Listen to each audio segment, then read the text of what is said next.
Ainda mantendo a questão financeira, primeiro deixando claro para o pessoal que, até por questões estratégicas, a empresa não pode dar tanto detalhes financeiros, acho que a gente adoraria ouvir mais. Então, eu vou perguntar e você responde dentro da sua possibilidade, tá, Marcos? Fique totalmente à vontade.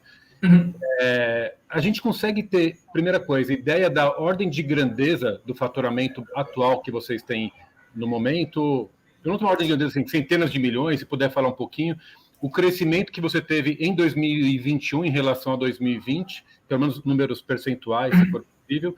Já é uma empresa lucrativa, porque é normal uma startup, primeiro focar no crescimento, não estar tão preocupado com a lucratividade, para depois ganhar escala. Isso é normal em qualquer startup.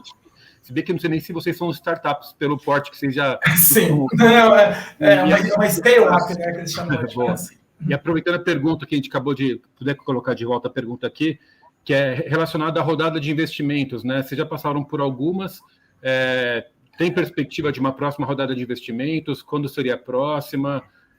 Comentar um pouquinho, então, desse lado financeiro dentro da sua possibilidade, por favor, Marcos. Claro. A gente, assim, eu não posso cravar números, né? Mas para todo mundo entender.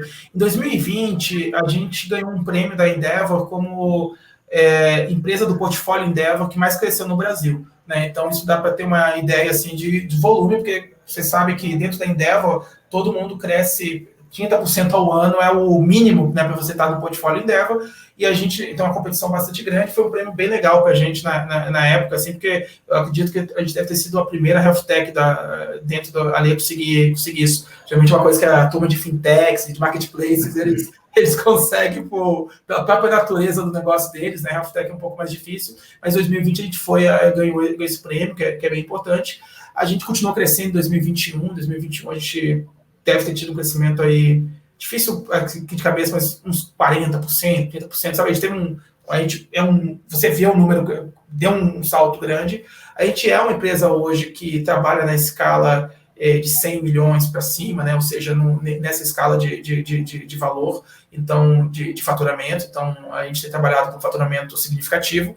Embora, sendo bem sincero, eu não ligo muito para faturamento. Eu estou muito mais preocupado em ter uma empresa que gere um resultado bacana, né? Então, o faturamento ele é bacana, bateu tantos centenas de milhões, mas para a gente é muito mais importante ter uma empresa que seja saudável do ponto de vista de resultado. A gente tem hoje uma margem bruta muito boa, né? Então de 70% para cima. Isso nos permite ter um EBITDA super confortável, maior do que os laboratórios. Hoje um laboratório normal deve ter uns 25%, 24% de EBITDA. Nosso EBITDA chega perto de 50%. Então, é um EBITDA super confortável.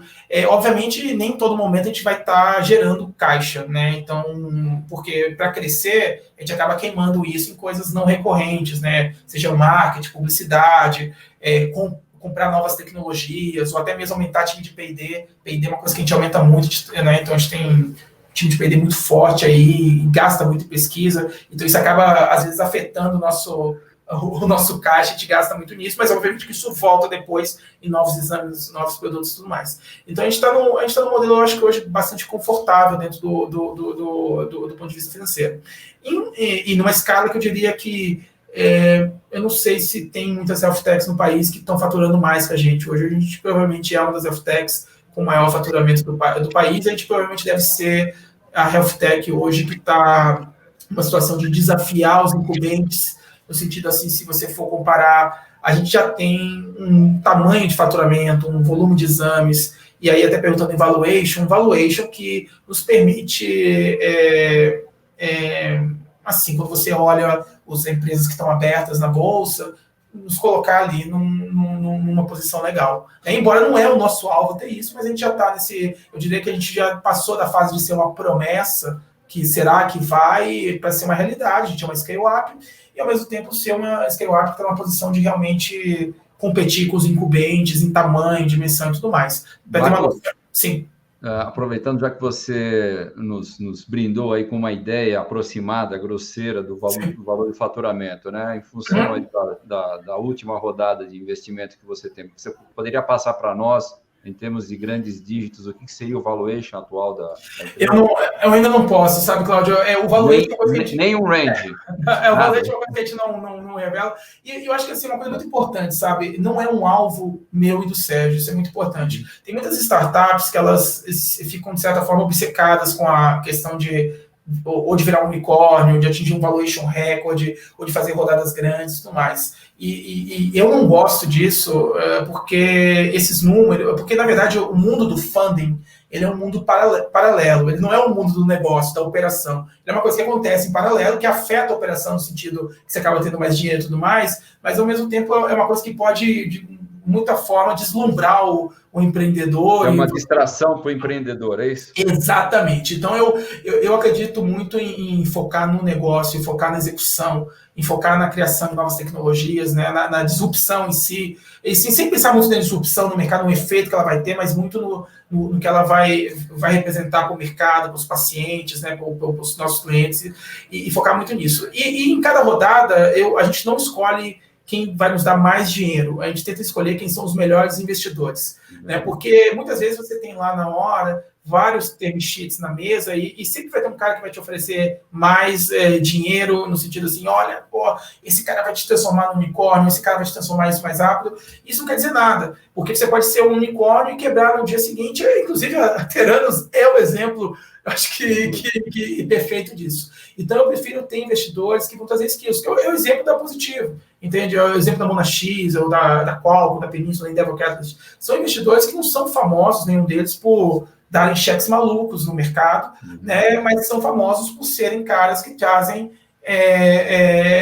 habilidades, skills e trazem competências para o time que são boas. Então, agora, dificilmente a gente vai ser o cara que vai trazer os super cheques, ou se um dia a gente virar um unicórnio, vai ser o cara que vai sair anunciando. Assim, não é muito, sendo bem sincero, eu acredito que o mercado vai saber de verdade nosso valuation, sei lá, um dia, se eventualmente a gente virar uma empresa aberta, obviamente isso vai ficar público 100%, vamos dizer assim. Né? Era essa a pergunta que eu queria fazer, quer dizer, quando você olha, né, o crescimento todo da empresa, tal, você está passando pelo processo clássico, né, de começar com o Venture Capital, Private Equity. Acho que você já deve estar num estágio que seria de ter como sócio Private Equity Funds, e depois, daqui a pouco, você, num determinado prazo, você partiria já para um IPO, né? Sim. Quer dizer, a listagem da empresa, ela é um ponto que você vê no futuro como sendo uma coisa realmente que vai ser, vamos dizer assim, uma consequência natural da evolução da empresa?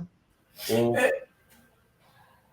assim, Cláudio, eu acho assim, não é um objetivo, no sentido assim, não, sabe? Não tem uma data para fazer isso. É uma coisa, isso...